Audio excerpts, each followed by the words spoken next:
राजस्थान में सिंधु घाटी की सभ्यता के प्रमुख केंद्र कालीबंगा, आहड़, गिलूंड, नौ, बागोर। इनमें से कालीबंगा राजस्थान में हनुमानगढ़ जिले में घग्गर या सरस्वती नदी के तट पर विद्यमान है। इतिहासवेत्ता दशरथ शर्मा ने इसे सिंधु घाटी साम्राज्य की तीसरी राजधानी कहा है।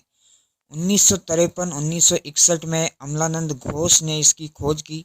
ब्रजवासी लाल और बीके थापर ने अमलानंद घोष के इस कार्य को जारी रखा। यह सभ्यता हड़प्पा की विकसित सभ्यता से भी पुरातन है, इसलिए इस प्रथम काल की सभ्यता को प्राक हड़प्पा सभ्यता कहा गया है। कालीबंगा सभ्यता का प्रथम काल उसकी उपलब्धियों का काल था।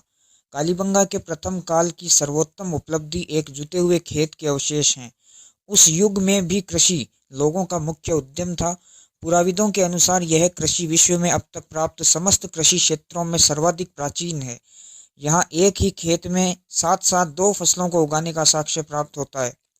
प्राक हड़प्पा युगीन कालीबंगा में चाक के प्रयोग से लोग परिचित थे। उन्हें चित्रकला का भी ज्ञान था। परकोटे के भीतर नगर बसा हुआ था और उसकी बसावट एक शतरंज पट के समान थी। साधारण मार्गों पर सवारी दुर्घटनाओं को रोकने की दृष्टि से सड़क के कोनों पर रक्षा स्तंभ लगे मिले हैं।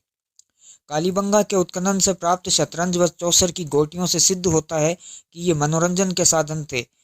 कालीबंगा में बर्तनों से तत्कालीन कला व विभिन्न रंगों का ज्ञान होता है।